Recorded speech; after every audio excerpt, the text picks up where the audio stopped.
আরে আরে আরে আরে, আমার বর জঙ্গলের মধ্যে কি খুঁজছে রে?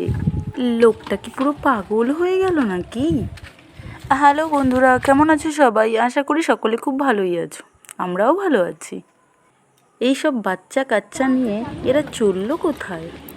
বাজার করতে যাচ্ছে নাকি? তবে বাচ্চাদের নিয়ে, আরে আমার মেয়েটা তো পুরো খালি পায়েই চলছে, কোথায় যাচ্ছে? আচ্ছা, এবার বুঝলাম, বাড়িতে ইলিশ এসছে, আর সাথে নিশ্চয়ই ইলিশের মাথাও আছে। তাই এরা বেরিয়েছে কচু শাকের খোঁজে। ইলিশ মাছের মাথা দিয়ে কচু শাক হবে। এইদিকে তো দেখো, কচু শাকের কোনো নাম আর গন্ধ নেই। এই দেখো, পাওয়া গেছে। আমার বর কাটতেও শুরু করে দিয়েছে। এই রোদের মধ্যে বেচারার কত কষ্ট। ইলিশ মাছের মাথা দিয়ে কচু শাক খাবে বলে কোথার থেকে কোথায় চলে এসছে কচুর ডাঁটার খোঁজে। দেখো, বেছে বেছে সে ভালো ভালো কচুর ডাঁটাগুলো কেটে নিচ্ছে। এদিকে দেখো আরও কিছু আছে ভালো। আমরা যেহেতু জয়েন্ট ফ্যামিলিতে থাকি, তো একটুখানি নিলে তো আর হবে না, বেশ কিছুটাই নিতে হবে, যাতে সবার জন্য হয়। দেখো, কাটা হয়ে গেছে। এখন একটা একটা করে ব্যাগে ঢুকিয়ে নিবে।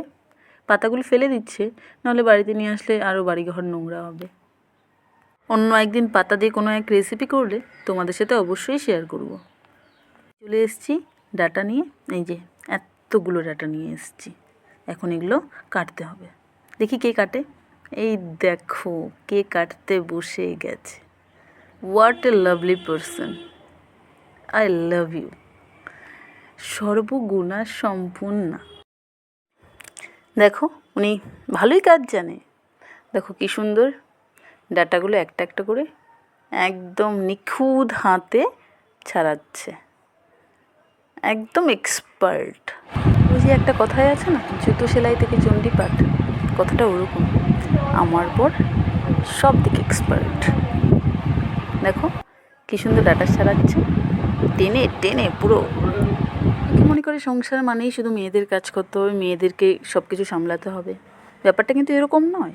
সংসারটা তো দুজনের, দুজনে মিলে দুজনের সহযোগিতায় সংসারটা ঠিকঠাকভাবে হয়। সাহায্য করলে, একে অপরের পাশে থাকলে তবেই তো সেটা ভালোবাসা। যাই হোক, অনেক ভাষণ দিয়ে ফেললাম। ও এইদিকে কাটুক, আমি অন্যদিকে যাই। এই দেখো, ইলিশ মাছের মাথা আর হালকা একটু তেল আছে। শাক এদিকে কাটা হয়ে গেছিলো, আমি ধুয়ে নিয়ে চলে এসেছি। এবার রান্নার পালা।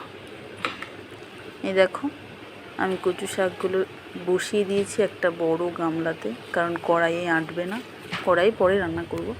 এটা নুন দিয়ে আর একটু লেবু চিপে দিব। প্রায় একটার মতো দিয়েছি আমি, কারণ এতে করে কি হবে, হালকা যদি চুলকানো ভাবও থাকে সেটার একদমই হবে না। তো তোমরা যখন ট্রাই করবে অবশ্যই কিন্তু একটা লেবু চিপে দেবে। দেখো, আমি লেবু চিপা হয়ে গেছে, নেড়ে নিচ্ছি। পুরো ভর্তি হয়ে গেছে তো নাড়তে, তাই একটু অসুবিধা হচ্ছে। এটা ঢাকা দিয়ে দিলে একটু পরেই দেখবে কমে অনেক ঠিকঠাক হয়ে যাবে। এই দেখো, ঢাকা দেওয়ার পর কতটা কমে গেছে। যতটা দেখতে মনে হয় ঠিক ততটা থাকে না, লাস্টে গিয়ে দেখবে এইটুকুটা হয়ে যাবে। এরকম এইদিকে সেদ্ধ হয়ে গেছে। আমি এখন এটা জল ঝরাতে দিয়ে দেব। এটা পুরোপুরি জলটা ঝরে নিক, আমি অন্যদিকে ইলিশ মাছের মাথাটা ভাজতে শুরু করে দেব। দেখো, কড়াইয়ে সর্ষের তেল দিয়ে দিয়েছি। এটা সর্ষের তেল দিয়ে রান্না করলেই ভালো হয়। এই যে মাথাগুলো দিয়ে দেব। আমার মাথা নয়, ইলিশ মাছের মাথা। ইলিশ মাছের মাথাটা দিয়ে দিলাম। ওটা ওইদিকে ভাজা হতে থাক, আমি এইদিকে কচুটা বসিয়ে দিই। কড়াইয়ে তেল দিয়ে দিয়েছি, সর্ষের তেল। এটা 5 ফোড়ন দিলাম, কাঁচা লঙ্কা দিয়ে দিলাম, আর এদিকে জল ঝরানো কচুটা দিয়ে দিচ্ছি। এই দেখো, কচুটা আমি দিয়ে দিচ্ছি। প্রথমে অল্প অল্প করে দিয়ে তারপর বাকিটা যেটা থাকবে একদম ঢেলে দিলে সুবিধা হয় দিতে। আমার রান্নার তেলকে প্রচুর ভয় লাগে। একটু যদি তেল ছিটে, আমি মাছ ভাজার সময় 10 হাত দূর থেকে মাছ নাড়া দিই বা মাছ দিই। ভয় লাগে, এখন কি করা যাবে বলো। এই দেখো, এখানে বেশ চিনি কিছুটা দিয়ে দিলাম, আর একটু নুন দিয়ে দিয়েছি, কারণ আগে সেদ্ধ করার সময় নুন দেওয়া ছিল। চিনিটা একটু বেশিই দেবে, বেশি বলতে যে যেরকম খাও আর কি, মোটামুটি ওই 1 চামচের মতো, কারণ মিষ্টি ভাবই একটু ভালো লাগে। এই দেখো ইলিশ মাছের মাথাগুলো এদিকে আমি খুন্তি দিয়ে ঠুকে ঠুকে ভেঙে নিচ্ছি না, কারণ কচু শাকে দেওয়ার পরে সেরকমভাবে ঠোকা যাবে না, ওর জন্য আগেই ঠুকে নিচ্ছি। দেখো একদম গুঁড়ো হয়ে গেছে। এটা দিলেই এই দেখো কচুর জলটা প্রায় হালকা একদমই শুকিয়ে এসছে, জল ঝরিয়ে নিয়েছি, তবু একটু ছিল হয়তো গায়ে। এই দেখো ইলিশ মাছের মাথাগুলো দিয়ে দিলাম। এখন এটাকে ভালো করে নিই, এটা ভালো করে রান্না করতে হবে, একদম জলটা শুকোতে হবে। এদিকে দেখো হলুদ গুঁড়ো একটু লঙ্কা গুঁড়ো দিয়ে দিয়েছি। এখন ভালো করে নাড়তে হবে। দেখো নাড়তে নাড়তে ঠিক এরকম হবে, আর গা থেকে হালকা তেল বেরোতে থাকবে, তার মানে এটা হয়ে গেছে। দেখো একদম পুরো শুকনো হয়ে, এই দেখো কমপ্লিট। কতটা কচু ছিল দেখো, কতটুকু হয়ে গেছে।